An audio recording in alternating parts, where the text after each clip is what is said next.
Good afternoon, Madam Speaker. No, not evening, I think afternoon. The Honorable Prime Minister, the Honorable Attorney General, the Leader of the Opposition, Cabinet Ministers, Honorable Members of Parliament, people in the gallery, and all Fijians in Fiji and abroad who are watching and listening from the comfort of their homes.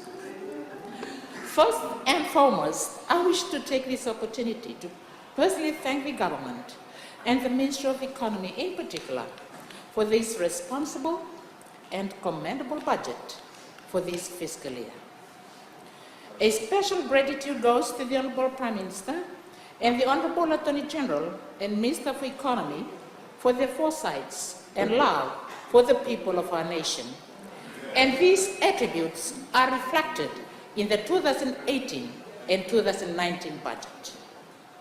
Madam Speaker, from a teacher's perspective, if we want to know the kind of parents and families our students have, we look at their children's behavior and attributes because they are their parents' mirror in the school. Likewise, in any government, Madam Speaker, if we want to know the kind of leaders that we have, we look at the budget because what concerns them the most and the passion that they have for the nation will be reflected in the budget. And honestly speaking, Madam Speaker, I am glad to state that the current leadership of Fiji First government's attributes are clearly reflected in the 2018 and 2019 budget because this budget accommodates all Fijian, despite color, creed, ethnicity, male or female, children or adults, rich or poor, able or disabled, fathers or mothers, and the list goes on. This clearly demonstrates true love and genuine care by our leaders in providing a worthwhile, responsible, and commendable budget as this. My topic today, Madam Speaker, is the new horizon. I'll repeat, the new horizon. As we all understand, when we talk about horizon, it is when you look out your window and note the furthest point you can see, the line where the sky meets the earth. The edge is called the horizon. Along this horizon, Madam Speaker, there is always a special and beautiful lights appears.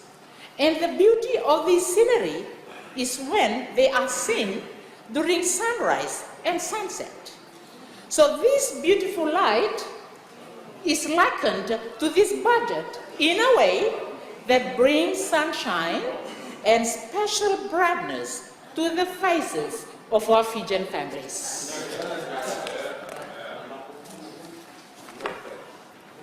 As the Minister of Economy said in his budget address on Thursday, the 28th of June 2018, I quote, "What makes this year's budget special is that it is built for Fijian families." He further stated, "It is a budget built for every Fijian family, everywhere in Fiji, because all Fijian families matter." When Fijian families are strong, united, stable, and thriving, the nation is strong, the nation is united, the nation succeeds, and this is a budget that is grounded in the same values that build strong and stable Fijian families. Responsibility, integrity, accountability, foresight, and the sense of duty and care for all Fijians, unquote. I wish to highlight, Madam Speaker, some significant areas and budget allocations for these areas. In the Ministry of Women, Children and Poverty Alleviation, for example, is a special budget of $300,000 to fund the Community-Based Correction Act 2018. This act was just passed in Parliament this year. This is a system that fosters community-based sentencing options, rehabilitations, and reintegration of offenders. This act requires the supervision of offenders when they are sentenced to community-based work. The allocation caters for the appointment of staff and volunteer supervisors, training, and enumeration of community volunteer supervisors.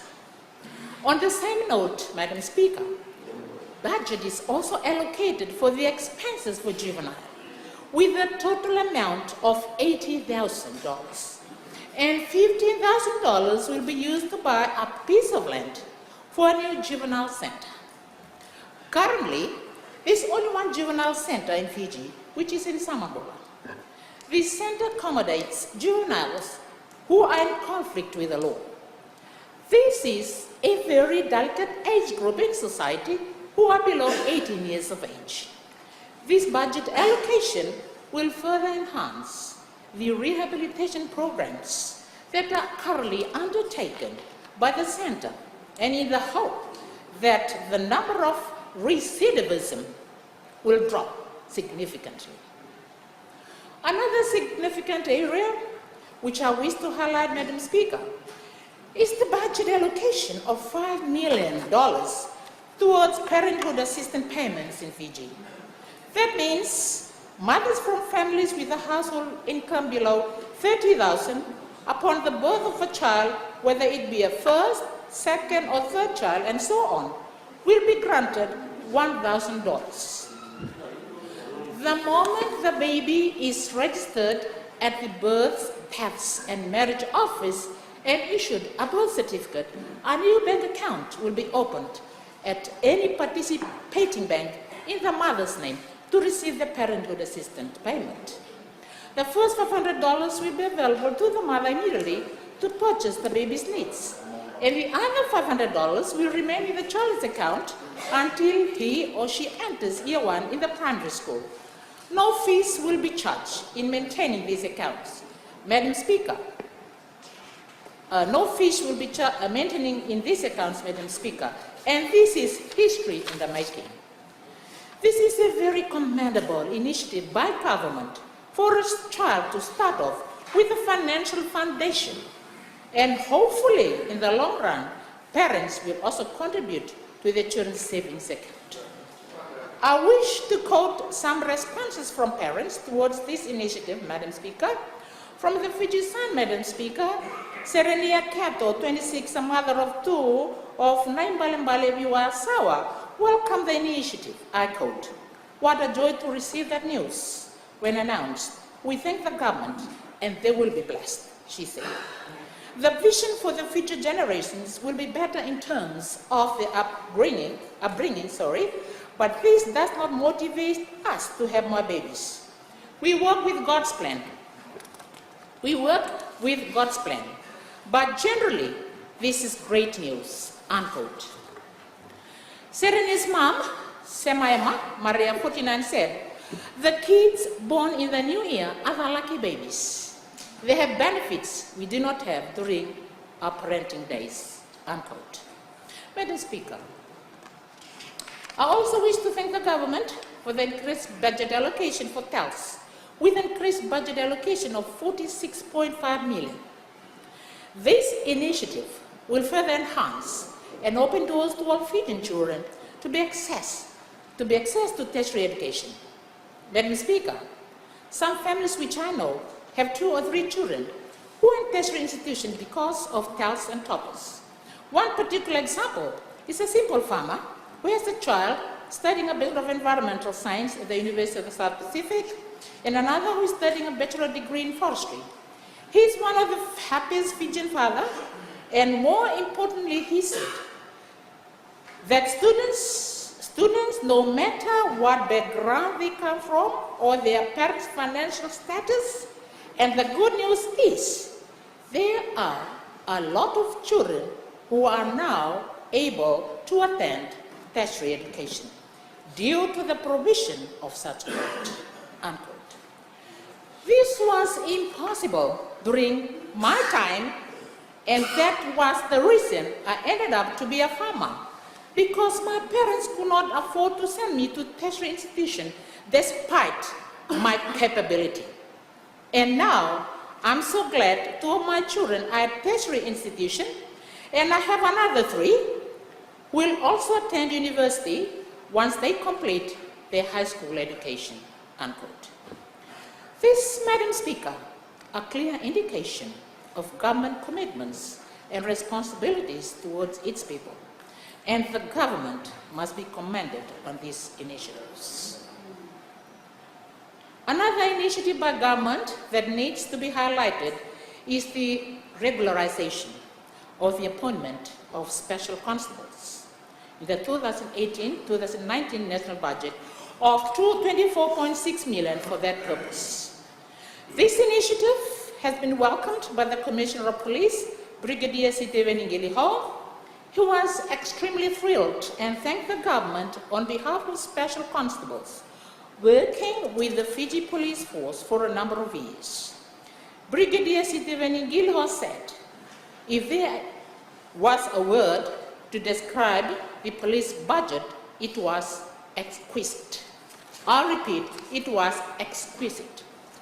He said the police budget showed the government's commitment to the internal security of Fiji. Madam Speaker, I also wish to take this opportunity to thank the government for the initiative in constructing the SubDivisional Hospital for Nanronga and Navosa.